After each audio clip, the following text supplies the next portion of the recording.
बिस्मिल्लाहिर्रहमानिर्रहीम। अस्सलाम वालेकुम। आज की जो रेसिपी मैं आप लोगों के साथ शेयर कर रही हूँ वो है चिकन चाइनीज़ कचौरी की। ये बिल्कुल कमर्शियल तरीके की रेसिपी है जो यकीनन आप लोगों को ज़रूर पसंद आएगी। चलिए देखते हैं इसको हम कैसे बनाएंगे। सबसे पहले पैन में हमने आधा जग पानी लिया, उसमें 1 kg चिकन शामिल कर दी। साथ ही इसमें 1 चम्मच नमक वो डाला। इसमें हमने 1 चम्मच कुटी हुई लाल मिर्च, 1 चम्मच पिसी हुई लाल मिर्च, 1 चम्मच काली मिर्च पिसी हुई वो इसमें शामिल की, 1 चम्मच गरम मसाला वो डाल दिया। तमाम मसाले डालने के बाद इसको अच्छी तरह से मिक्स कर लेंगे। मिक्स करने के बाद इसको ढककर हम तकरीबन 15 मिनट लो फ्लेम पर इसको पकाएंगे ताकि चिकन हमारी गल जाए। 15 मिनट गुजर चुके हैं, चिकन गल चुकी है। अब इस पानी में से हम चिकन को निकाल लेंगे। तमाम चिकन को इसी तरह एक लैदा बर्तन में आप निकाल लें और जब ये थोड़ी सी ठंडी हो जाए तो इसके हम रेशे कर लेंगे चिकन के। अगर आप हमारे चैनल पर नए हैं तो हमारे चैनल को सब्सक्राइब करें, लाइक करें और वीडियो को शेयर करें। अगर आज की हमारी रेसिपी आपको पसंद आए तो कमेंट में हमें ज़रूर बताइएगा कि आज की रेसिपी हमारी आपको कैसी लगी। चिकन हमने तमाम निकाल ली है। अब इसी पानी में हम मटर शामिल कर देंगे। मटर के साथ आप इसमें आलू भी शामिल कर दें। मैंने इसमें 7 आलू भी शामिल किए थे और ढककर इसको हम तकरीबन 15 मिनट तक लो फ्लेम पे पकाएंगे ताकि इसी पानी में हमारे मटर भी अच्छे तरीके से गल जाएं। 15 मिनट गुजर चुके हैं। देखें आलू और मटर अच्छी तरीके से गल गए हैं। चिकन के हमने रेशे कर लिए थे वो इसमें हम शामिल कर देंगे और इसको हम मिक्स कर लेंगे।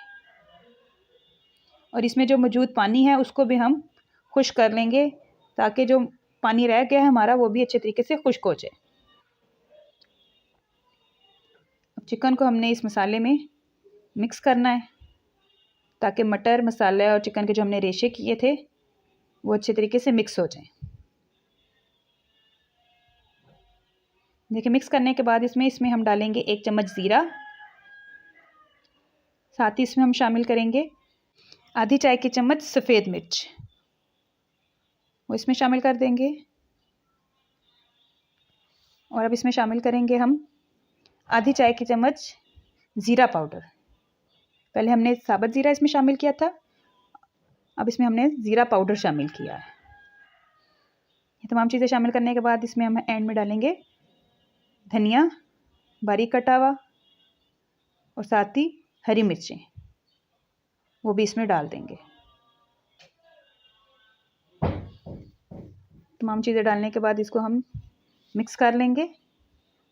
अगर चाहे तो आप इसमें बंद गोभी का भी इस्तेमाल कर सकते हैं, लेकिन यहाँ पे मैंने इस्तेमाल करी। इसको मिक्स कर लेंगे ताकि जो इसमें हमने मसाले डाले थे वो इसमें मिक्स हो जाए। मसाला हमारा तैयार हो चुका है। अब इसको हम ठंडा होने के लिए रख देंगे। अब हम कचौरियों की डो तैयार करेंगे। यहाँ पे हमने लिया है सबसे पहले 1 किलो मैदा। इसमें हमने शामिल किया है 1 चम्मच नमक और 3 बड़े खाने के चम्मच घी को हमने पिघला के इसमें शामिल किया है। इसको पहले अच्छे तरीके से घी और आटे को अच्छे तरीके से पहले हम मिक्स कर लेंगे ताकि जो इसमें हमने घी शामिल किया है वो तमाम आटे में मिक्स हो जाए। अब इसमें हम आहिस्ता आहिस्ता पानी शामिल करेंगे और इसको गूंथते जाएंगे। इसको हमने बहुत सख्त नहीं गूंथना, जैसे हम समोसे की डो गूंथते हैं इसको नॉर्मल हम गूंदेंगे। आहिस्ता आहिस्ता इसमें पानी शामिल करते जाएंगे और इसको गूंथते जाएंगे।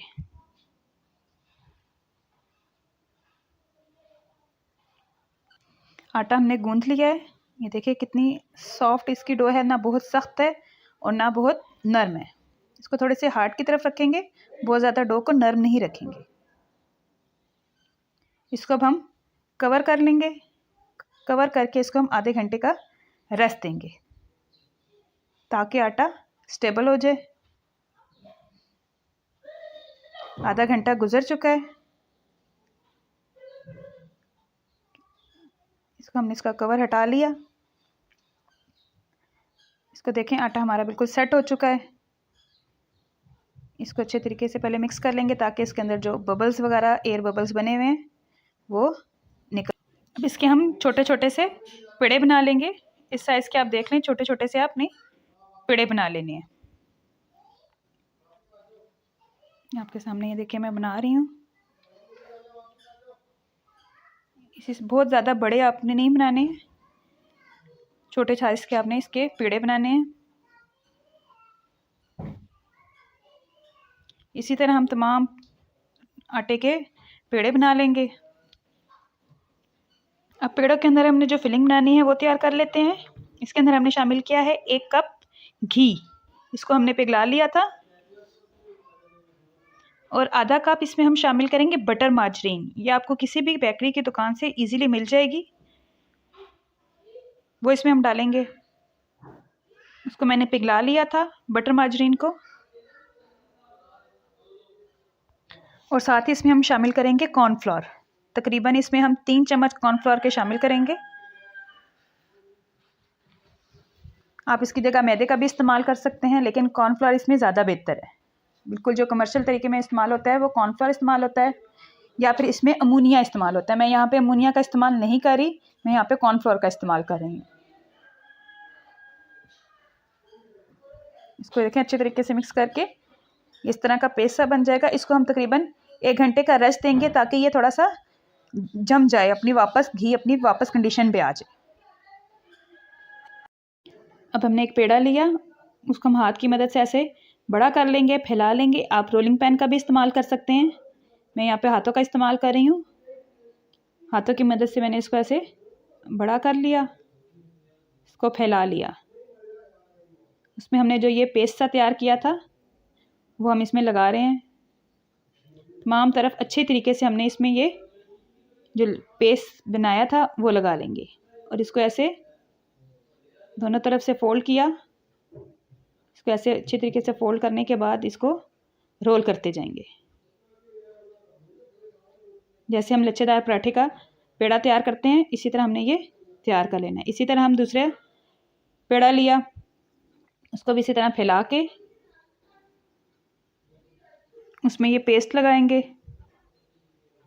इसको अच्छे तरीके से ऐसे फैलाने के बाद जो हमने ये पेस्ट सा तैयार किया हुआ था वो हाथों की मदद से आप इसमें अच्छे तरीके से लगा लें। पेस्ट को आपने सही फैला के लगाना है। फिर इसी तरह इसके किनारे पहले एक तरफ से फोल्ड किए, इसको फोल्ड करने के बाद इसको रोल कर लेंगे।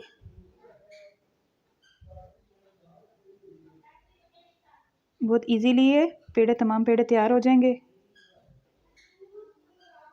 इसी तरह आपने तमाम पेड़ों पे ये जो हमने पेस्ट सा तैयार किया हुआ था, तमाम पेड़ों पे आपने ये पेस्ट लगा लेना है।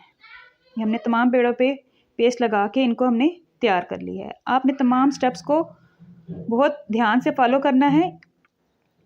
अब जिन तमाम पेड़ों को पेस्ट लगाने के बाद इसको इस तरह से फोल्डिंग करनी है। इनके 4 कोनों से इस तरह इसको लेके इसको फोल्ड करना है। इससे इसकी परतें बनेंगी। और यही जो मेन स्टेप्स हैं इसके कचौरी के, जो इसको क्रिस्पी और मज़ेदार बनाते हैं।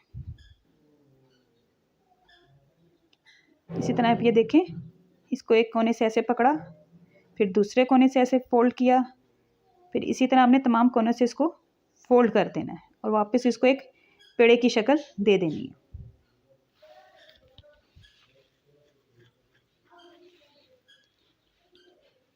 इसको आपने ये ध्यान रखना है कि आपने इसको कवर करके रखना है, नहीं तो ये ऊपर से सख्त हो जाएंगे।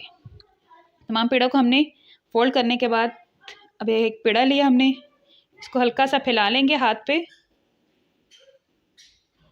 और इसमें हम फिलिंग शामिल करेंगे। इसको हल्का सा हाथ पे फैलाने के बाद जो हमने फिलिंग तैयार की थी वो इसमें डालेंगे। फिलिंग हमारी ठंडी हो चुकी थी। इसके दरमियान में आप ये फिलिंग डालें और बहुत एहतियात से इसको बंद करेंगे। पहले एक तरफ से, फिर इसी तरह दूसरी तरफ, और आपने इसके ऊपर अंगूठा रख लेना है ताकि ये खुले ना।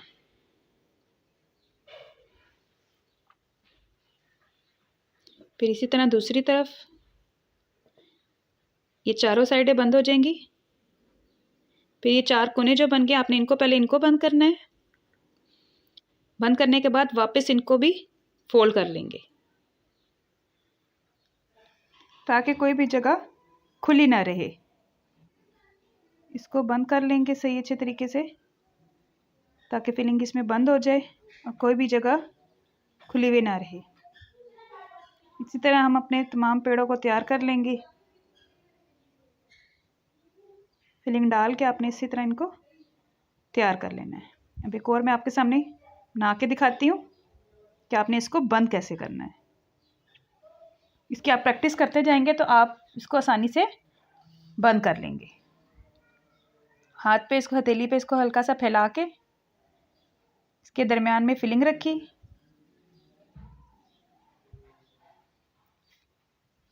फिलिंग रखने के बाद पहले एक कोना इसका बंद किया, फिर दूसरा कोना, उसके आप अंगूठे की मदद से इसको बंद करते जाएं। बंद करके आप ऊपर अंगूठा रख लें ताकि ये खुले नहीं। हल्का सा खींच के इसको बंद किया। जो 4 कोने बन गए इसको भी हल्का सा दबा के बंद किया और वापस इसको भी फोल्ड कर दिया। इसी तरह हम तमाम पेड़ों पे फिलिंग भर के तैयार कर लेंगे। अब एक पैन में हमने ऑयल लिया। ऑयल को हमने बहुत ज़्यादा गर्म नहीं करना, ऑयल हमारा मीडियम गर्म होना चाहिए। अब एक कचौरी को हमने लिया और इसको हाथ पे हल्का सा प्रेस करेंगे। प्रेस करके ऑयल में शामिल कर देंगे। इस तरह से हाथ की मदद से इसको हल्का सा पहले प्रेस किया, प्रेस करके इसको हम ऑयल में शामिल कर देंगे। ऑयल हमारा बहुत ज़्यादा गर्म नहीं होना चाहिए और इसको बिल्कुल हमने लो फ्लेम पे पकाएंगे। आंच इसकी ज़रा सी भी तेज़ नहीं होनी चाहिए, बिल्कुल लो फ्लेम पे इसको हम पकाएंगे और इनको तकरीबन आधा घंटा लगेगा कचौरियों को तैयार होने में। ये बहुत लो फ्लेम पे तैयार होती हैं। ये देखिए कचौरियाँ हमारी ऊपर आ चुकी हैं, इसका मतलब है ये परफेक्ट तैयार हुई हैं। कि साइड को टर्न कर लेंगे।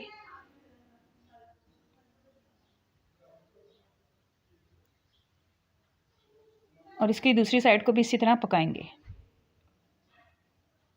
ये देखें, इस स्टेज पे आप इनको निकाल के फ्रीज़ भी कर सकते हैं। इनको आप कच्ची फ्रीज़ नहीं कर सकते। इस स्टेज पे हल्की सी जब ये पक जाए इनको निकाल के आप फ्रीज़ भी कर सकते हैं।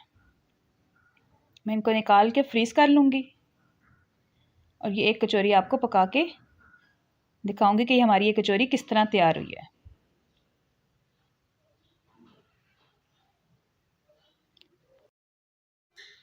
कचौरी को हमने गोल्डन ब्राउन होने तक पकाएंगे ताकि इसका कलर दोनों तरफ से गोल्डन ब्राउन हो जाए। माशाल्लाह से कचौरी का कलर देख सकते हैं आप, इतना ज़बरदस्त आया है। कचौरी हमारी तैयार हो चुकी है, दोनों तरफ से इसका कलर गोल्डन ब्राउन सा आ चुका है। माशाल्लाह से ज़बरदस्त सी कचौरी हमारी तैयार है। इसको हम निकाल लेंगे ऑयल से। ये देखें कितना ज़बरदस्त सी क्रिस्पी हमारी कचौरी तैयार हो चुकी है। आज की रेसिपी यकीनन आप लोगों को ज़रूर पसंद आई होगी। प्लीज़ हमें कमेंट में बताइएगा कि आज की रेसिपी हमें आ रही है आपको कैसी लगी।